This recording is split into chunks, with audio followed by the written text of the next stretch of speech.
Hello and welcome back to Raised by Giants, where we talk all things spirituality. I'm Ryder Lee. Tonight we have returning guest Jay Weidner. But before I introduce him, check out Honey Colony website for amazing products like Superior CBD, Colloidal Silver Elixir and Maker, energy supplements, health and beauty products, and a bunch of other really great ethically sourced products. And if you use promo code RBG10, you'll get 10% off your entire order. Check the links in the description. Also, if you would like to make a donation to the channel to help me produce more content, you can donate on PayPal or buy me a coffee to help support the channel. It is 100% completely optional. The show is still going to happen no matter what, but if you can donate, it would be very much appreciated. Check the links in the description for donation options. Thank you very much. So without further ado, tonight we have returning guest Jay Weidner. He is a renowned filmmaker, author, scholar, writer, and director, considered to be a modern day Indiana Jones for his ongoing worldwide quest to find clues to mankind's spiritual destiny via ancient societies and artifacts. He's been featured on the History Channel and has produced original content for Gaia TV. Hello and welcome back to the show, Jay. It's an honor and a privilege to have you back on for part two. How has things been? Things are great. Can't complain. It's springtime, so I'm doing a lot of work. Got a big ranch I have to run and got animals and take care of, and big, huge garden has to be grown. And so it's a busy time of the year. I hear you. Well, I'm very excited for the conversation here tonight. Thank you for coming back on. And since you were on last time, we didn't really, we kind of already went over your background and got that out of the way. So if people are interested in getting more info about Jay, watch our previous interview. So I think we should just kind of dive right into this, because I think what we're going to discuss here tonight is important for people to understand, that there are certain myths and misconceptions perpetuated in this community. And I said at the end of our last show that I wanted to bring you back on to talk about Ascension. And of course, we're going to talk about some other things here tonight as well. But no one seems to really understand what Ascension actually means, right? They think that we're going to ascend into love and light and all this mystical mumbo jumbo in our physical bodies. And we have spiritual teachers and gurus teaching courses on this and making money off of people by telling them that they can ascend. So let's figure out what the truth is here, Jay, and get your thoughts and opinions on Ascension and what the deal is going on with that. Well, I don't want to offend anybody here. If you believe in Ascension or whatever, that's fine. I'm okay with that. But the perfect con is the con where you're selling something that's ill-defined.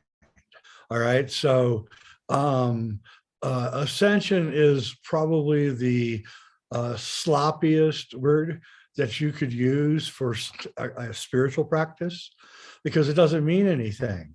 It means 100 things, which means it doesn't mean anything. So it means, and I don't know what it means. I've been looking in this for at least 10 years, and I cannot tell you what Ascension really means. It means something different to each teacher and to each student. And so some spiritual teachers teach that you're going to ascend upwards in this body into a higher spiritual realm. And which, I guess that you can do that. I don't know why you call it Ascension. Just call it doing the right thing, is what that is. It's not really ascending. Telling the truth and being honest and not stealing and hurting people, that's just doing the right thing.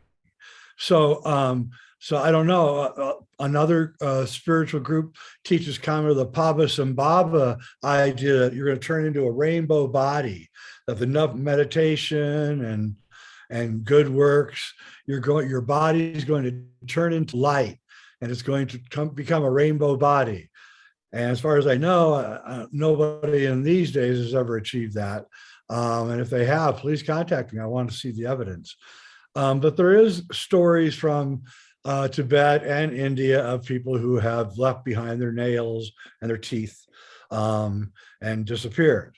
But and there's also stories about spontaneous combustion, which we know is true too, which again just leaves behind the nails of the teeth. So we don't know what spontaneous combustion is, and we don't know what's really going on with any of this stuff. But the other and the one teaching of ascension that I think gets under my skin more than any other is this new age version of the rapture.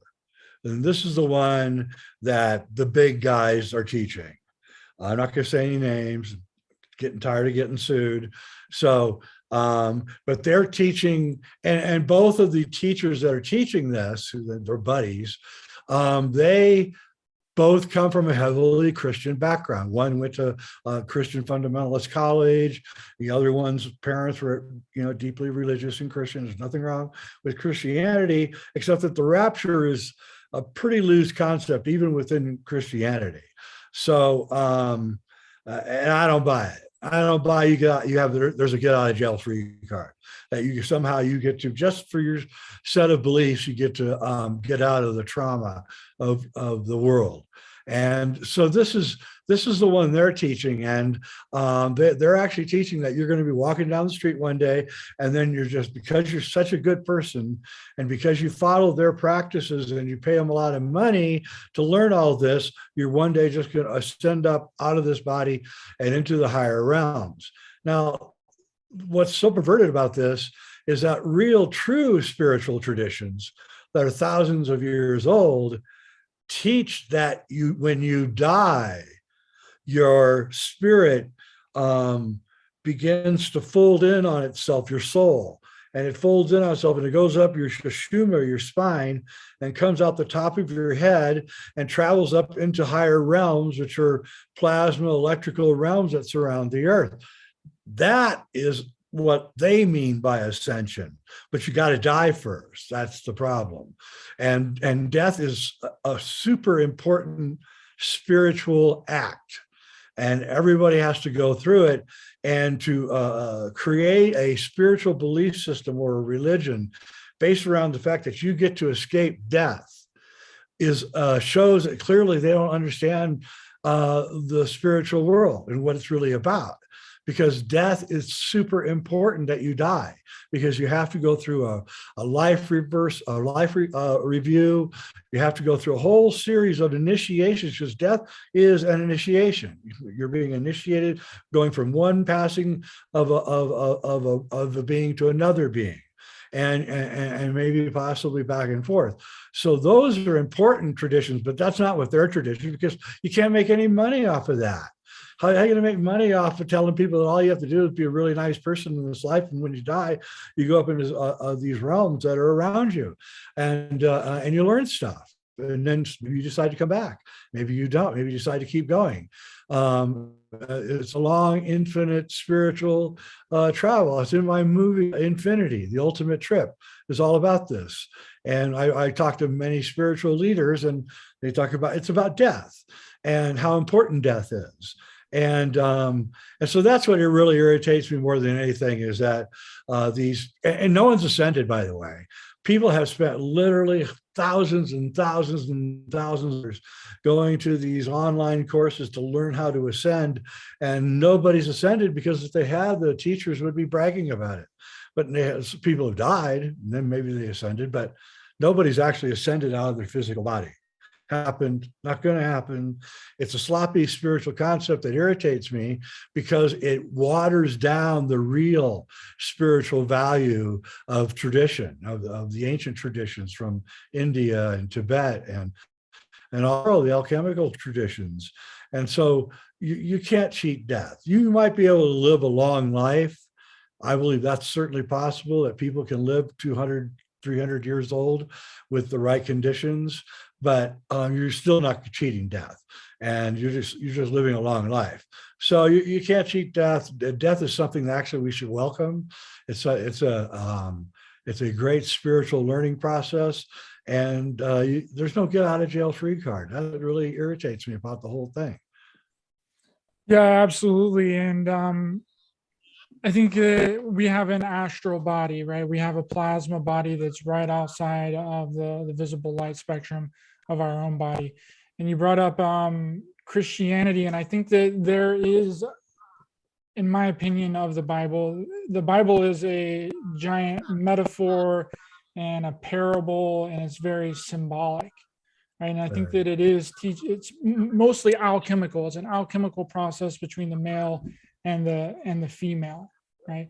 And when they come together, you can actually ascend into these different higher realms, and your plasma body collapses in upon itself, and then you shoot up the spine, and then into the higher realms. I don't know if that I did a video about the allegorical and metaphorical nature of the Bible, and I think that a lot of it is explaining the alchemical process and telling us how to activate and mix in the both duality and polarity between us, and then ascend astrally. That's exactly right. I'd read the Bible when I was young. I did Bible studies and all that, and then I kind of abandoned it when I went off and becoming an adult. And I began studying alchemy. I spent 20 years studying alchemy, and then I was in my late 40s, and I was going through my books, and there was the Holy Bible there. And I said, I'm going to read the New Testament again. I haven't read it in years. And it was like, holy crap, this isn't a story about this guy who's running around doing miracles. This is like an alchemical metaphor. The whole entire thing is the cross and the 3 days in the darkness, and then coming back to life. And the whole thing is this incredible alchemical metaphor wrapped up in a kind of a pagan tale. Yeah, absolutely. That's what I've discovered too. And it's a shame that they're kind of diverting the attention and making it seem like it's going to be a physical thing, kind of like what you were describing, that, well, if you do all these things and you take our courses and you do these specific teachings, you do these affirmations, you say all this stuff, and then you can ascend in your physical body. It's like an upgrade, that they're waiting on some kind of upgrade or something, you know what I mean? And they think that we're not perfect the way that we are. And you notice from the story in the New Testament, he died first before he did any ascension. So he even, the so-called Son of God had to die first. In fact, that was what was going on, was that he had to die. He had to understand death. That's what God has to understand death. And the only way he can do it is send a piece of himself down here to suffer and die before he can actually really understand it. And that's all that's really about. And as far as the death, but he has to die before he ascends. So that's the key. Even JC didn't get to get around it. And so it's really important. And the whole thing is really about light and darkness and pineal gland and Mary and Jesus and their sacred wedding. And it's just the alchemical wedding of Christian Rosenkreutz, which was written in the 1500s, is really just a kind of a retelling of the New Testament in a way. Yeah, and it's it's unbelievable how these things have been mistranslated, watered down. But I mean, I feel like that's the way that they kind of had to do it, to carry over the secret knowledge, for it not to be kind of just washed away with everything. And it's just been hidden in there and like encoded. And I think that there's a lot of truth in that, and that it's not a physical ascension at all. It's an after death ascension, and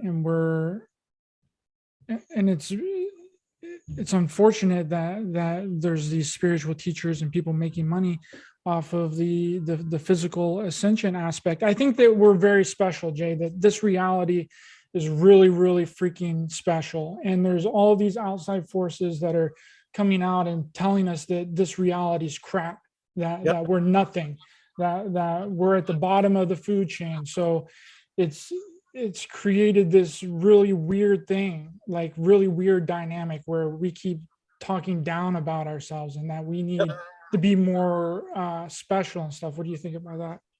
Oh, I think it's absolutely true. I think that's what's going on with the destruction of all these beautiful buildings that are from the past, and why they're in such a fever pitch to get rid of them and have been getting rid of them. I mean, I've gone and done a deep dive into the destruction of absolute beauty in this world over the last 100 years. Absolutely unbelievable. I went and did a photo tour of Dresden from the 1890s, Dresden, Germany. Perhaps the most beautiful place I've ever seen with my own two eyes, and was completely destroyed in 1945, February, and completely destroyed, and almost willfully destroyed, almost like some force is trying to wipe out all memory of beauty. So the human race just lives in these crappy steel buildings and listens to horrifying music and eats terrible food. And this is the future they got planned for us. I mean, I'm sorry, they want us to stay in our apartments on virtual reality, eating their crap food, insect burgers and things like that. And, you know, let the games begin, because we have to rebel against this. We must rebel. This is the hill to die on. We're not going to go into this world. We're not against technology. We're not against that, but we're not going to have the technology run our lives. No matter what that crazy person Harari thinks, and the other guy, evil villain, whatever they think in the World Economic Forum, they actually said about 3 weeks ago that the enemy of what their future is people who live in the country. So that should give you a taste of where their head is at. And Harari is on record as saying, okay, once we get all the problems solved, we got one last problem to solve. What are we going to do with all the useless people? This is how they think. They think we're useless. They don't, you know, I'll give you a point. I probably got this a little bit wrong because it's been about 30 years. But I used to be I still am, but I used to be like a gigantic Beethoven fan. And I read all his biographies about him, and I learned everything about him. Beethoven was the 13th child of a very, very poor family. When he was born, he had at least 6 different diseases, hardening of the spine. He had all sorts of really bad things going on. Would have definitely been aborted today. Okay, for sure, he would have been aborted, or they would have. Yeah, he would have been aborted. They would have seen this in the sonic Ultrasound, thing. yeah. So they would have aborted Beethoven. This is what I'm trying to say, is that we don't know who's out there and what kind of ideas they've got in their head.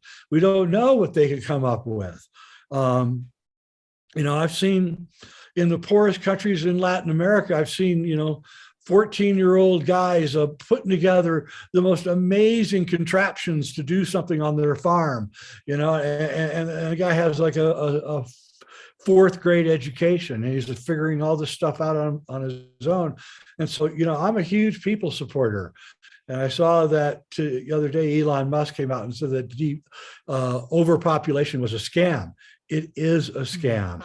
You could give every single person on earth an acre of land in Texas and still have leftover land. All right. So, and then the whole rest of the world is empty of people. So it's just not true. And like I say, a world with 10 billion Zen monks, you could fly over that world and never even notice there's people there. But a world with 1 million Bill Gates would destroy the whole place. And so that's their plan. Their plan is to get rid of us and turn the earth into their playground. That's the plan. I cannot come up with any other idea than that. I look at the electric vehicles. They're forcing us to get electric vehicles. You'd have to build 400 nuclear power plants starting right now to make enough electricity to power. You just do the math. It's not that hard. There's not enough electricity for 7 billion people to have electric vehicles. So that it's a scam. But what is the scam? The scam is, there's enough electricity for 500 million. So that's the scam, and that's where they're taking us. And there's no turning back. And the laws they're following, by the way, are the Noahide laws.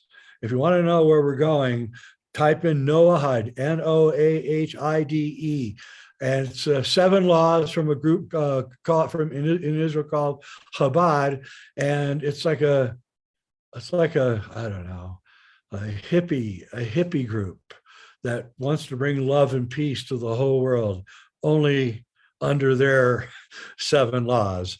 And so one of the laws is outlaw eating meat, by the way. So you can bet your bottom dollar that's going to be coming here soon. And the first 6 laws of the Noahide laws, you know, I don't want to be a vegetarian, but I could probably be one if I had to, right? I mean, I was a vegetarian for a short while in my life, so I know how to do it, but I don't want to because I'm a cancer survivor and I need high protein. But